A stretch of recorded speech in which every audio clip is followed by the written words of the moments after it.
I've got another infomercial to review, and as always, I heard it on KABC in Los Angeles, the radio station that incessantly airs commercial advertisements on the weekends. And this one is sponsored by Gregory L. Fox Insurance. And one of the first things I do when I review infomercials is to do a license check with FINRA. And boy, did I find a treasure trove of information about Gregory Lee Fox Insurance and Financial Services. Slightly different name, but with the same exact address. First of all, despite being introduced in this infomercial as being retired from the financial planning and financial advice giving business, FINRA says that his company is still active in the insurance sales business. Expires August 2017, and life only can encompass annuity sales. So is he or is he not still trying to sell annuities? But then we scroll down to enforcement actions, license revocation, given a restricted license and a $10,000 fine. Interesting. And apparently the California Department of Insurance filed some sort of complaint alleging all kinds of stuff. And all this stuff is public information. You can click the link in the description below this video.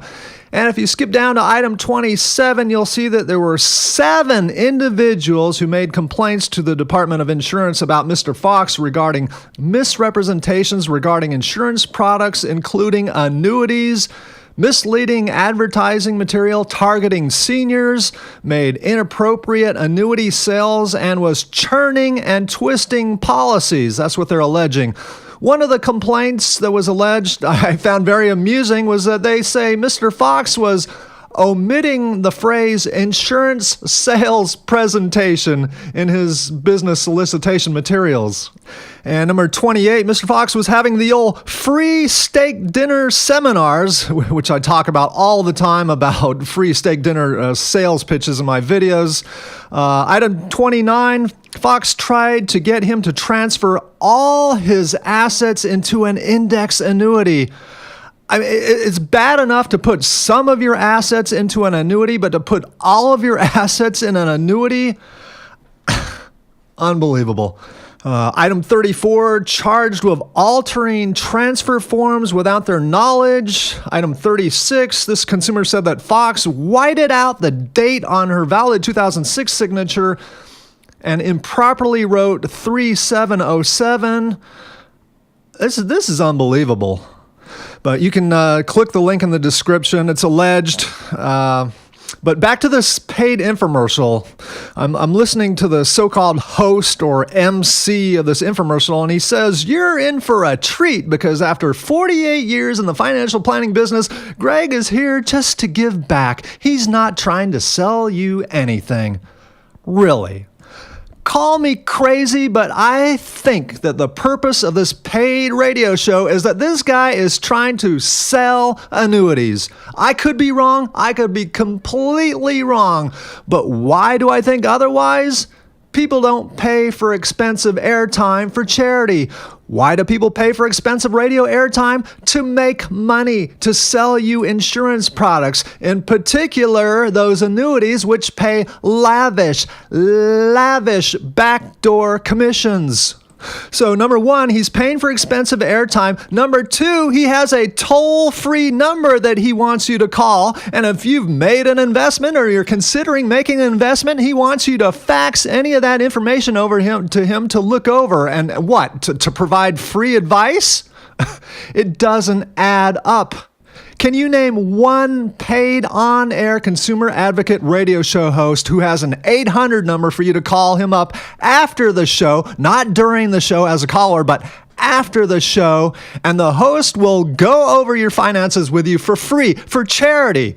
Bob Brinker? No. Clark Howard? No. Dave Ramsey? No. Nobody does this. Again, I could be completely wrong, but it just doesn't add up. So what have I talked about so many times in my videos about how insurance salesmen in general sell annuities? Step 1, gain your trust. Pass yourself off as a bona fide radio host, like your paid infomercial is part of the regular programming of paid on-air talent. Maybe some people will miss the disclaimers at the start and end of the show or won't comprehend what it means. What else? Flash your certifications. You know, I'm a certified financial planner, or I've been doing this for 48 years.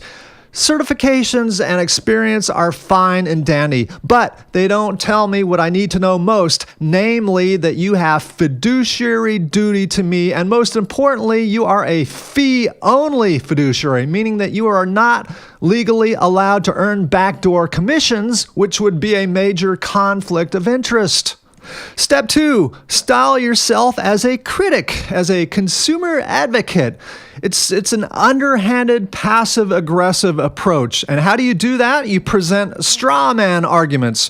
For example, attack people who sell expensive, actively managed mutual funds, which you should avoid. Attack people who sell indexed universal life insurance, which is garbage. Attack asset managers who gouge you by charging you 1% per year. All of these are straw man arguments, like comparing your bad quarterback to Jamarcus Russell in order to make your bad quarterback look good. Step 4, use people's fear and ignorance about investing to your advantage. For example, there's tons and tons of investors out there who are blithering idiots when it comes to managing stock market risk.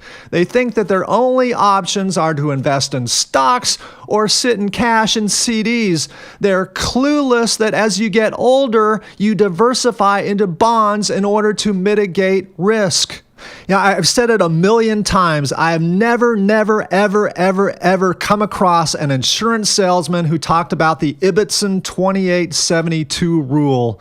And I've never, ever come across an insurance salesman who actually showed clients historical data showing them how low risk 2872 is when taking out 4% per year, even during the Great Depression, even during the Great Recession, even from 1966 onward, the worst year to begin retirement, when we had out of control rising interest rates that negatively affected bond returns.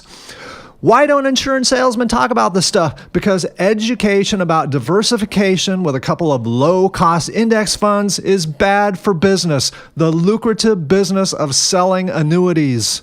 Annuities instead of low-cost index funds.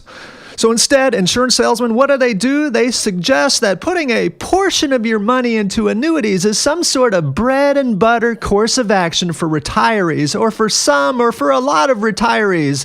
And if you do it this way, you're taking a nice, balanced approach.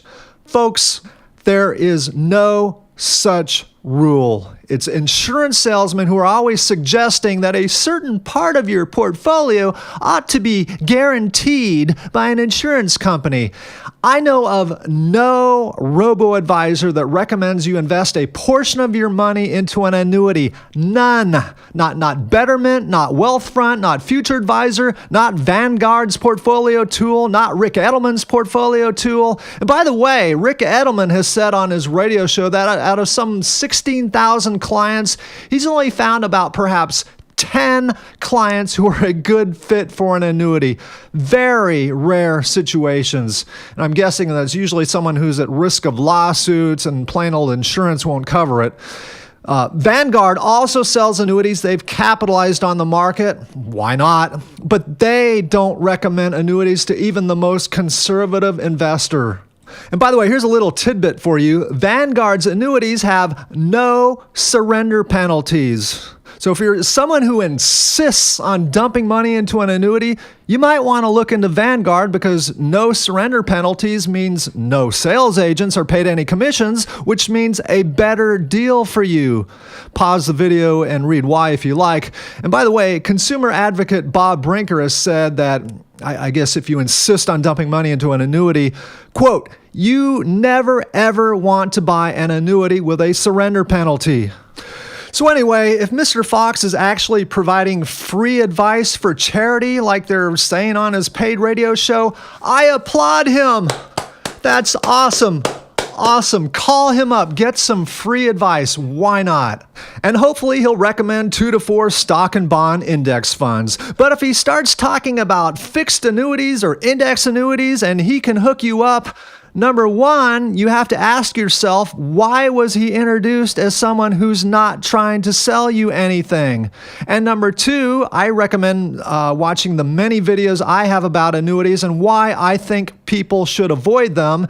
And by the way, I'm not just making statements of opinion. I provide historical data. I present logic. I provide information and facts that is all too often omitted by insurance salesmen in general.